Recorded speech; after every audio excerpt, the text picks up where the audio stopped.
Hello, everyone. Welcome back to Personalization Outbreak Podcast, your go-to podcast for meaningful conversations with influential leaders from different sectors every week. Our guest this week, Diane Sanford, is a tenured human resources executive with over 25 years of restaurant industry experience. Diane currently serves as the Chief People Officer for On the Border Mexican Grill and Cantina, headquartered in Irving, Texas. Now, Diane, as a thought leader, serves as a strategic partner to senior operations leaders and has developed curriculum for women leaders to expand their leadership capacities and influence in a typically male-dominated industry. Now, today, we'll talk about how the pandemic has prompted employers to start listening and caring for their employees in a much more personalized way. And we'll also discuss how to close the post-pandemic trust gap that exists between employers and employees. And finally, we'll talk about the possible extinction and necessary evolution of the CHRO role. Before we get started, click the like button below, share it with your colleagues, and subscribe to our YouTube channel and social media at Glenn Yopes so that you can remain in touch with our most recent content about leadership in the age of personalization. Let's get started.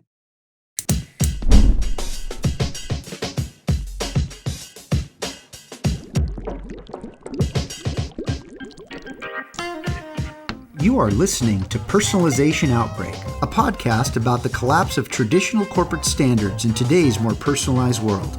I'm Glenn Yopes.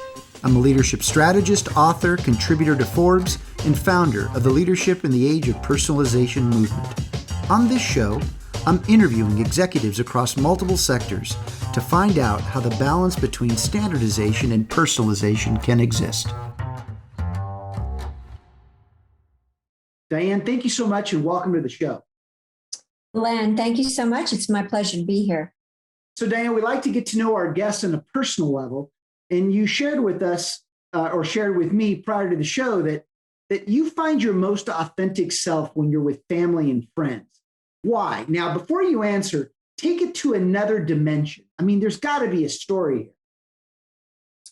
You know, and this will probably get me into trouble with the current topics that we've got ahead of us. But when I'm with people who know me as a person, it not just the title of my job, it just allows me to relax without that label. The role of HR leader comes with a lot of preconceived ideas about how you should behave and what you should say and what you should laugh at and what you should talk about. And when I'm with people who know me as Diane, then I'm free to be me. So that's where that answer came from. Well, I love it. You know, it's interesting. Recently, I was having a discussion with a group of leaders, and, you know, there just seems to be this expectation of who they should be and what they should be based upon their title alone. And I actually believe that in the age of personalization, we're going to start seeing a different dynamic, one where there's the function and then the individual that's driving the function. And I believe that those are two distinctly different things. So there's the function and then there's the individual. I mean, and I think what that's going to bring about is give us a better sense of who we are as people, rather than being defined by our function alone. So why are you at peace when listening to your favorite music when exercising? I have a very busy mind. And when I am doing something, working out and listening to music, then it forces me to be present. I don't worry about what's coming around the corner. I don't think about what was in the rearview mirror. It helps me just be in the present. It's very sort of a liberating moment. So Diane, you seem to be one that wants to get the best out of everyone you touch and influence. Why do you claim to be a maximizer, an individualizer? Help us understand that side of you. And does it extend just beyond your your job title and job description at work? Yeah, it is something that, I chose those two words because the way that I approach my relationships with people, the way that I approach building teams and working it's not just about the group as a whole or our family as a whole. It is about the individuals that make up the team, what they're good at, what resonates with them. So just keeping it within the work setting, if I am introduced to a new team, I have to get to know them as people, what motivates them, what they're interested in, what they like to work on, what they don't like to work on. Because then when it comes time to focus on the work and build the strategy or approach to tackling the work, I understand a little bit more about where their strengths lie, and I can help match them to the work where they get the most satisfaction out of it. And that's really where you get the best work. When people feel comfortable and they're working on what they want to work on, which is usually what they think they're good at, then you get the maximum output. That's really what drove those two words. But in my family, I have a daughter who's 25 and a son who's 21. They're very different people. And so, anybody who is a parent of more than one child understands that when the first one comes along and you think you've got it all figured out, then the next one comes along and nothing you did with that first one works with the second one. So you have to approach them as individuals to try to, keep them within the guardrails of hopefully growing into being good people. And the same approach applies to work, right? Everybody has something different that they bring, a different background, different stressors, different wants. And I believe that I really have an ability to connect with people on that one-on-one basis that makes the whole better. I agree with that. I think that's why I've connected with you, Diane. So Diane, well, thank you. Well, let's talk a little bit about the restaurant industry for a moment. Okay, sure. 25 plus years in this industry. And I'm sure most people that are listening or watching, they know what their favorite restaurants are, but they don't understand the industry. What's distinct and unique about this industry? And maybe talk about some of the challenges that you see and opportunities with respect to the human resources side of the business.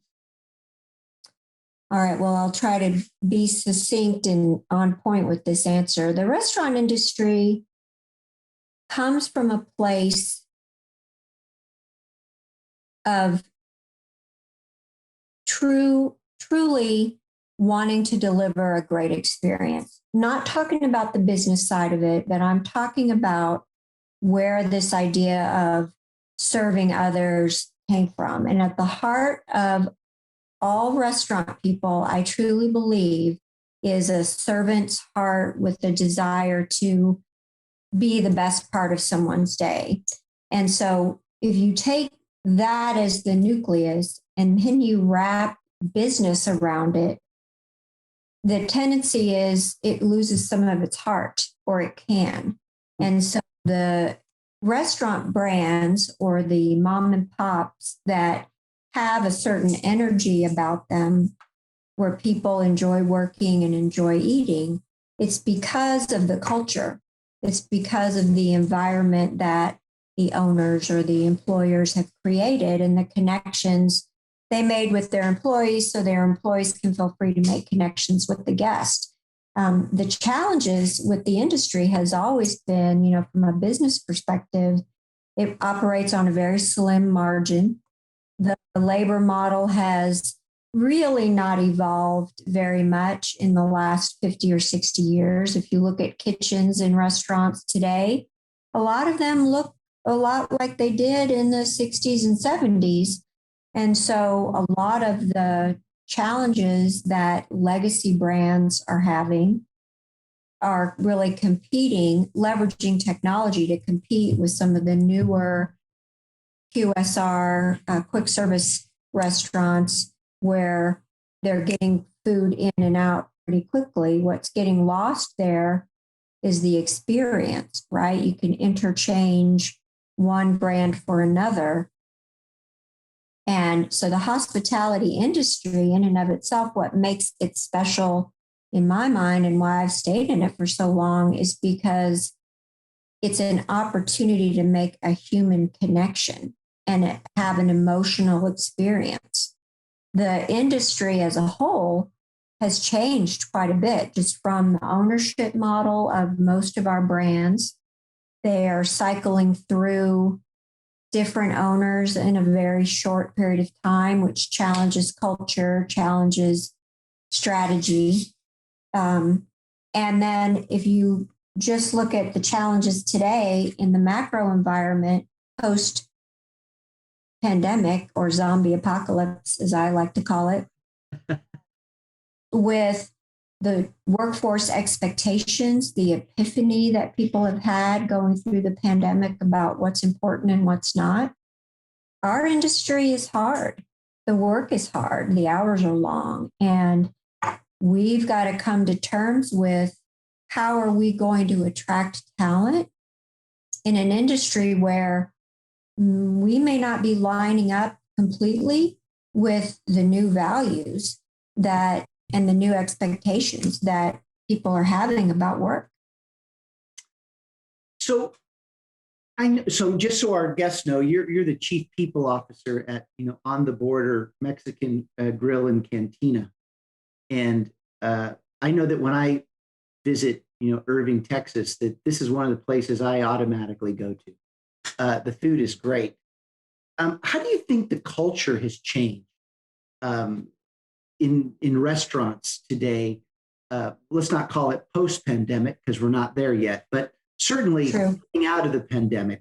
How has the culture changed? Because as a consumer myself, I'm just grateful that I can be served by somebody these days. So how are they thinking and feeling about their own value as employees in these restaurants? Well, I don't want to make the comment or give anybody the impression that they had the same, that our people, restaurant industry workers had the same stressors as first responders or the healthcare community, but they worked for most of the pandemic while the rest of us were locked away in our homes, away from people. These folks were essential employees and they were out there. And so while COVID and the pandemic happened to everybody's whole life, it wasn't just something that happened to them at work.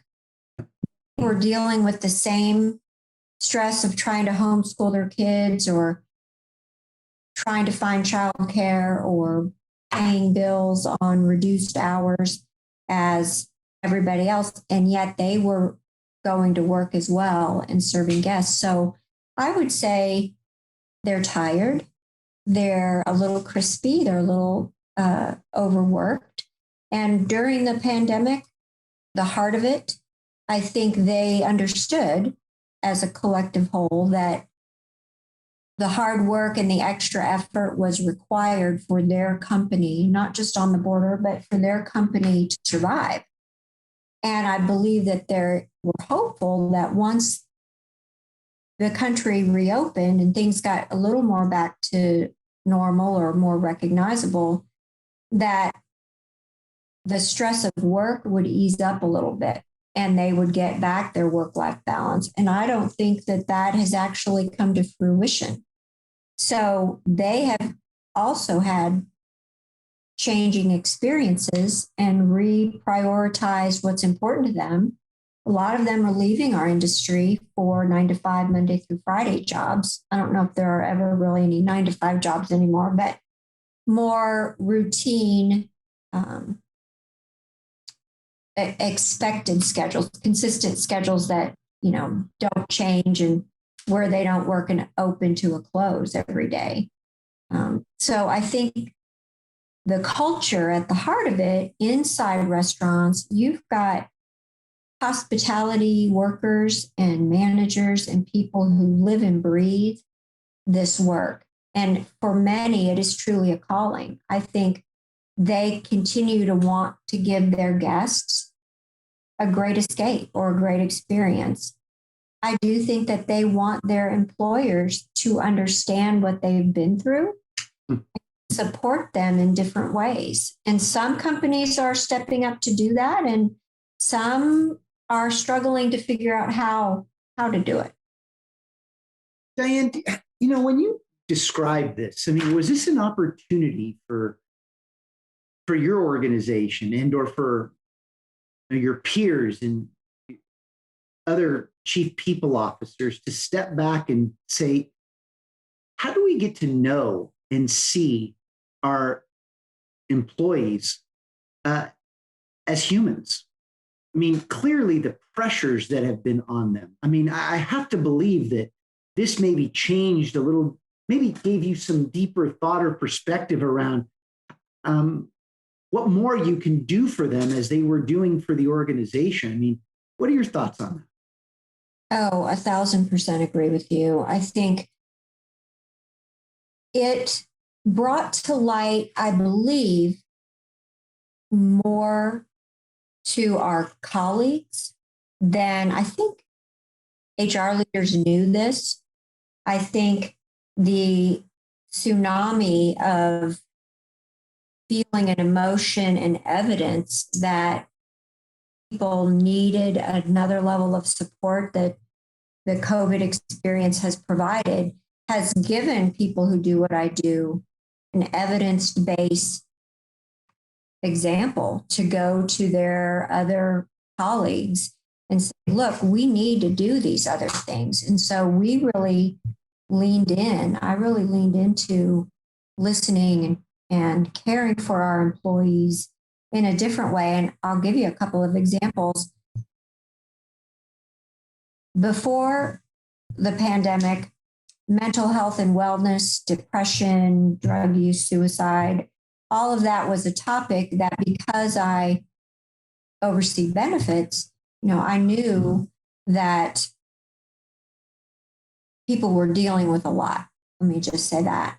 And from personal stories of people who work for us, I knew I had some very personal examples of our team members of what they were going through. And so we had the requisite employee assistant program and the mental health benefits that they could get through our medical benefits. But with the pressures that everybody was going through, I mean, the corporate folks being locked in their house with their families was a little bit stressful. And so they needed support also. So we really leaned into extending telemedicine, telebehavioral health, making that available at no cost to our team members, whether they participated in our benefits plans or not. We reached out to our carriers and asked for help in terms of what could we provide these workers that weren't at a computer. And we came up with 2 or 3 different types of benefit plans that they could have access to. In addition to one thing that I think they needed from us as leaders, which was frequent, open, candid communication and a way for them to give us feedback. And we did outreach in a lot of different ways to check on them and how they were doing. When you weren't seeing people you knew very often, the first introduction to Zoom so you could see their face was very comforting. So we tried a lot of different things. We unfortunately had to release a large part of our organization when everything shut down. I created something called Club Familia, which was a way to stay connected to those employees, and they could opt in, but they could hear updates about our business. And when we were ready to rehire, we reached out to them first. And 95% of them came back. So I think the people who do what I do understood that things needed to change, and we had to start seeing the individuals who work for us as complete people, mothers, fathers, sisters, brothers, caretakers of their parents, caretakers of their children. The past experience of the 18 months gave us permission to talk about it more as a business imperative. You know what, Diane, as I listen to you, it's clear that the pandemic awakened all of us to get to know our people, or to know our employees as people and individuals. But it's also a reminder that no one said that we couldn't before. And absolutely not. And I share this because as much as we were, forced to wear masks, I've learned over the past 18 months that we've all been wearing masks our entire lives, and we're tired of it. And so clearly, health and well-being is now a priority. We're all in the business of health, and we've been talking about this for years now in the age of personalization. So moving forward now, how do you see your role in maybe helping close trust gaps that exist between your team members and maybe with leaders, or maybe the organization itself? Because when you have felt suppressed for as long as many people have, these things just don't go away. And as you mentioned, now the employee has a different expectation from their employer. So what's next here? How do we start solving this? Because a lot of people, unfortunately, seem to think that we have the permission to go back to our own old ways because we've been able to prove that we can adopt new ways. But I don't think that's the case. What do you think about how do we close these trust gaps? Well, I think the world of work has changed in significant ways permanently going forward. I think the bubble has burst in terms of what will be tolerated and what won't be, just in the small way of companies having to accept that, oh, you know what? Our people can get work done from places outside of the building, and work can get done at off hours while people are actually managing their lives. And, for a lot of companies and executives to accept just that basic premise, that's a big deal. It shouldn't be, but I think that was a big epiphany. I think going forward in terms of trust, and I've been a big believer in this, and I know we talked about where I feel most comfortable and all of that, but I will tell you that I've had the most success making connections with people when I am my authentic self. So when I say what I think, when they know they're getting the real reaction and not the scripted version of what they think I should be saying. And I think that's required going forward of all leaders. I think now the new baseline is, hey, company or institution, we're starting from a place of skepticism. Just, if you zoom out and think about where society is in terms of trust in large organizations, I think we're dealing with a negative bank account, and leaders need to be honest, whether they're delivering good news or bad news. It just needs to be real. They need to be authentic and be comfortable, like I said earlier, being who they are and not what the organization or the title they have says they should be. So people expect to see a real person in the role at the helm of an organization, and they want to be told the truth. As long as somebody who's had to deliver a lot of really tough messages over my career, I have learned people can hear and accept anything you tell them as long as it's the truth and it's done with respect. if you are saying, hey, our business is going through a tough time and here's what we're going to do about it, and here's where you fit in that, what do you think? People respect that. And I don't think we're going to be allowed to hide behind boardroom doors or titles any longer. And I think we're really starting to see a lot of evidence of that in the media. No doubt, and it's just getting started. So, Scott, where are we right now, Scott? I'm absolutely loving this, just sitting back and enjoying the conversation. I tell you what, maybe I'll just make an observation and ask for Dan to maybe if you could offer some feedback or just some perspective on it. Sure. As I'm hearing you and learning more about you and your approach, I mean, you are the embodiment of what we might call an evolved HR executive in terms of really acting the act and walking the walk with personalization as opposed to just making new buzzwords, right? I really appreciate where that's coming from. And what I would like to observe here is that if we look at that, say the older version of, say, what we thought of as HR, something we talked about a little earlier, where we were talking about HR's job, right, is to compliance, to protect the organization. And then we had to shape the individuals to make sure that happened, right? What I'm liking about this is that what we have here is, like Glenn said, we have a role or a function, but when we're looking at employees, right, from an HR perspective, we're looking at the employee as a role and a function. That's one side, but we're also looking at them as people, right, their identity.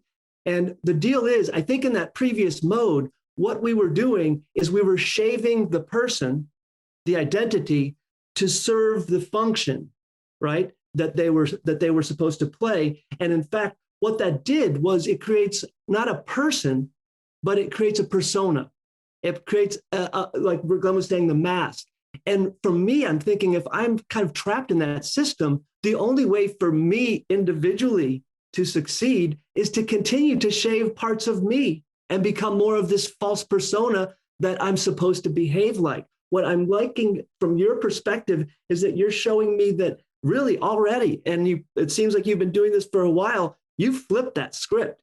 And so we still have the employee, right, as an individual, as a person, as a function. But the deal is your realignment, and this is what I'm seeing going on here. We had a role. We shaped the individual and shaved the individual. I like that one, to shave bits and layers off to serve, to meet so that they fit that function and therefore turn the individual into a persona, which is false, right? Enough inauthentic identity. But what you've done is you've repurposed this whole approach to where the whole mission is to shape and to serve the individual, the person in the middle, and found a way that actually makes sense for profit loss, let alone just loyalty. And so for here, what I'm seeing is that you've got the mission, right, which is shaping the function, and that ultimately that function or role, right, is going to then be played into by the individual. The individual then has a chance to be themselves right there in the middle, because they're looking at the mission and they're shaving the mission, they're shaving the role, but they're not shaving themselves. And I really just want to say I appreciate that approach that I'm seeing in you. And I wonder, does that actually sound like what you're doing? From an outsider looking in, that's what I think you're doing. But it seems to me that you shave the institution and the roles to meet the individual, as opposed to the individual being shaven to fit this mission and purpose and P&L. I agree with your assessment. It is always aspirational to do what you said, which is give the individual as much space to be who they are and do good work as possible. I think where the HR function gets stuck is, and you said it, the perception is it's a compliance-focused, risk mitigating department. And if that's all you believe that it is, that's all that it will ever be. But in our world, in my world, no business works without people. And so we're a people business. We just happen to serve food. So when I'm looking at how I can better serve our employees, I've got a long list of things that I want to do. And the pacing and sequencing of those things is determined by,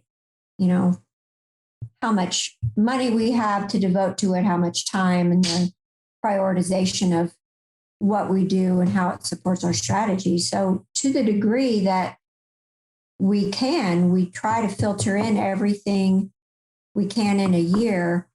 And we're rolling out a lot of things right now that I hope our folks will find beneficial. But I think where people who do what I do can really add value, it is to match the human experience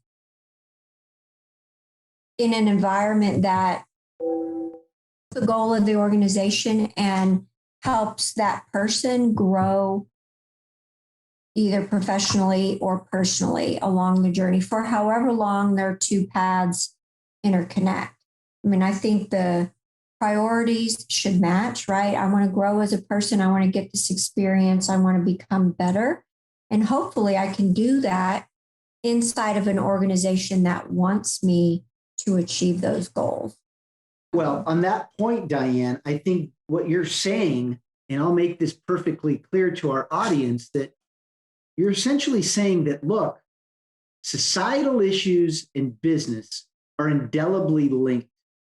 And if we can't accept that fact, we'll never be able to put the individual at the center. Because today, they're being shaped by the things in society that moves them, that drives them.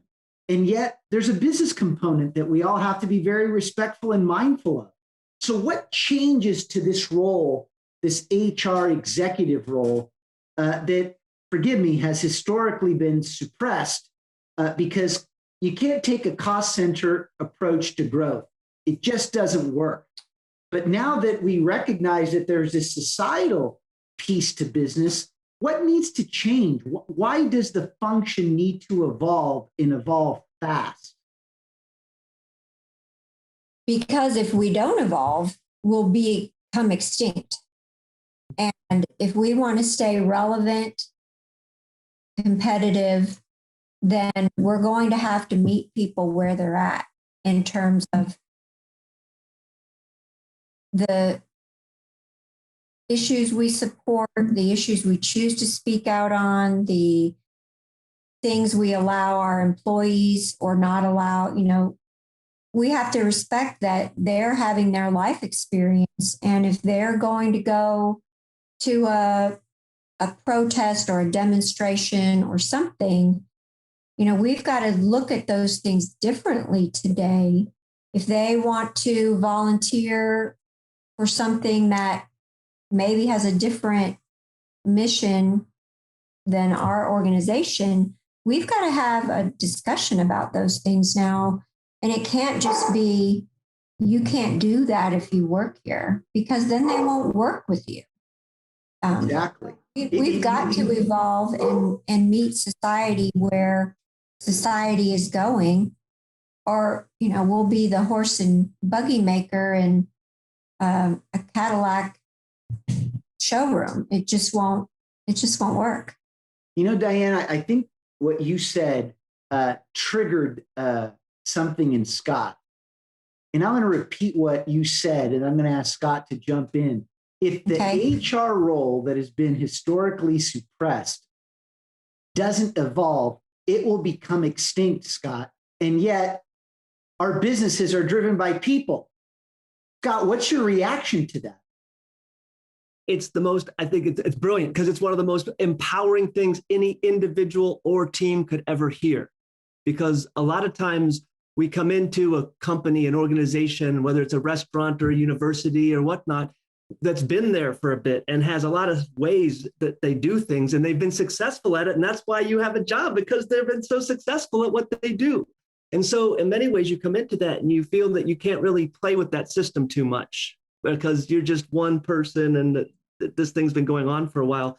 But for me, what this reminds me is that we all have to keep in mind at the beginning that no matter what institution it is that we work with, it is not alive. It is people. It is the people are the cells that make that thing. And those people change all the time. So why wouldn't the institution itself?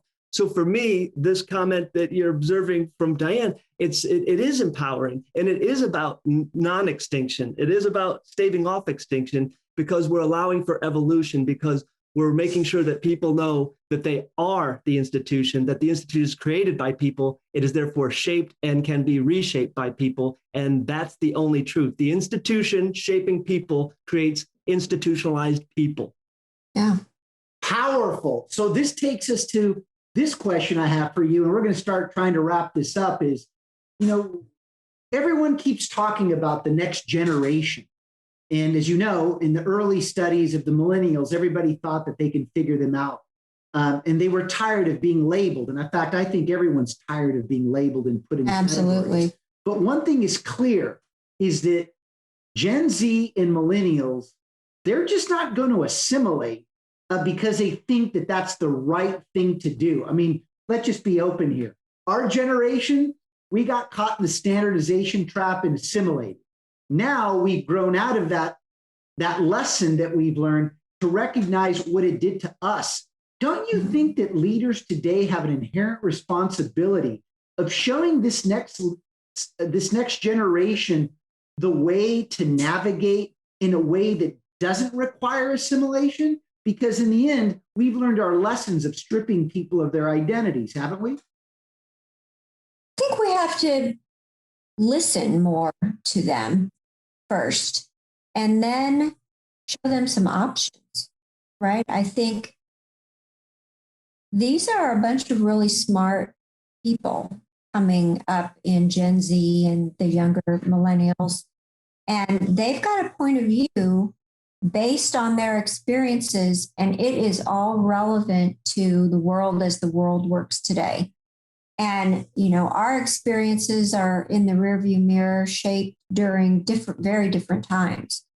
So I think the first thing we have to do is understand where they are coming from, what's important to them, and then hopefully they'll want to come and help continue the organic growth of our organizations. But I do think that if we try to fit a square peg into a round hole, we'll lose them. And then our candidate pools, our customer groups, they'll die off and go somewhere else to where they feel a deeper connection. So I think, what I hear from the Gen Z folks that I know is they want a lot of different options, and the tried and true, there's more than one path to get where you want to go. It's all about the journey, and they expect companies to honor and acknowledge that. Now, this is a perfect example where standardization just doesn't fit for them, right? Because absolutely, they want options. They want options. So as you're talking, Diane, it's clear to me that there's a lot of work that needs to be done, and we're still on this journey of learning what works and doesn't work. But if you're going to leave the show today with just a nugget of wisdom for your HR executive, chief people officer peers, what would you tell them, especially given the discussion that we've had? I would say, I'll go back to this Maya Angelou quote, and it is, people may not remember what you said, and this is loosely, but they will always remember how you made them feel. At the end of the day, the employee-employer experience is a relationship, and there should be some give and take in both directions so that the relationship works for everybody that's involved. And if your people who work for you don't feel valued or heard, then as an HR leader, you've got a problem. And so you better figure out a way to change that. Well, Scott, jump in. I know you got something on your mind. I just, I guess, I just wanted to close out at least my comments with just an appreciation for what you brought today, Dan, in terms of the power of the metaphor of essentially the restaurant. And I think, when we think about higher ed, like an institution like a university, or we think about a large corporation that's maybe producing product or technology, we can pretend that that's a lot more, it's way too complicated to really do the human thing. It's just too complicated. There's too many pieces and parts. And so we're just going to have to sort of settle. But I think the metaphor of the restaurant in so many ways I think it can help us recognize that, no, remember, we're cells of the institution. We can create it, we can recreate it. So for me, the final thought would be, this metaphor of all of what we do, if we think about it more as restaurant, it's something that we all are familiar with. We all eat to survive, right? And so it is about eating and sharing food, the one thing that does help make us human. First part, there's two pieces to this metaphor. First of all, I think of the kitchen and I'm thinking about the perennial kitchen versus front of house sort of side. And you told us, right? You're just like, be careful. You can dress this whole thing up, but you're still going to have these existing problems. And particularly in the restaurant, where no matter what you do or what you serve, the kitchen is still the kitchen. It still looks the same as it did decades ago. And to be honest, every kitchen I go to, I see it. That's for people that we're not supposed to see. In many respects, but we can change that. And so for me, what I'm looking at this is that this relationship-based idea that you just talked about, it's not just the company and the customer, that we have to put HR front and center. That's part of the triangle that makes this whole thing work. And so the invisibly essential people that make our restaurants run and deliver some of the best food we could possibly celebrate with on a birthday or something, right? They're the people that are part of this process that we've left out. So when I think of the restaurant, kitchen versus front of house, and how do we get over that? And how do we make kitchen and front of the house the same place? That's what we need to do in higher ed. That's what we need to do in the corporate world. The shorter one is back to your service heart. The reason why the kitchen and the restaurant in particular, to me, is a powerful metaphor for all of us is that it boils down this idea that we're different in restaurants, at least restaurants that survive, because we don't deliver a product. We deliver an experience that's going to be different for everyone involved, employee to customer and everyone in between. And so when I'm thinking about this, what you're doing is you're promoting service heart to lead to an experience versus, say, the QSR restaurant. They're great models and they make money, but they're focusing on product to make profit. And that's why when I go to a place that's a QSR, I get my belly filled, but my soul isn't. And so that's why I'm going to go to more restaurants like the ones that you work for and that you help shape, because what we want is an experience, not just the food, because we can have the food anywhere. So I'm just going to close by saying, I will remember your words, but I will also remember how you made me feel. Thank you. Well, and based on that, Scott, I'll share an experience I just had with a chief medical officer in the healthcare industry who said, Glenn, when we're trying to do more and more clinical trials that represent all these different populations. And as you talk about, and as we've talked about suppressing, or how HR has been suppressed, or have people have felt suppressed, he said to me, well, in the past, when we didn't have certain populations represented in our clinical trials, we just said it was okay because we got the majority of them. But now he's saying, my goodness, if only one population is missing, think about how it impacts the whole. And I think that that's what's happening in this discussion, is that we're learning that the individual's voice and perspectives and what they feel has been suppressed. And now we've had to reinvent ourselves to create new systems to make sure that their voices are on the inside, not the outside. But I think what's also happened here is that as HR has been historically suppressed, it needs to be on the inside, not the outside, because they've been neglected. It has impacted the whole, and it hasn't provided us the leadership readiness to be able to face these new facts that we must understand a person professionally, but even more so personally.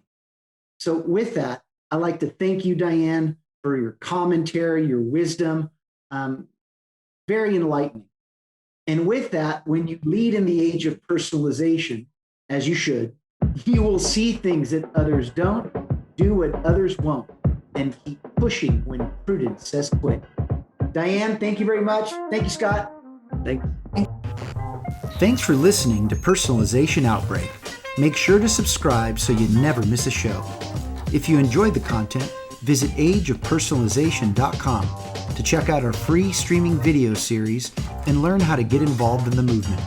I'm Glenn Yopes. I wish you a good day, and remember, without strategy, change is merely substitution, not evolution.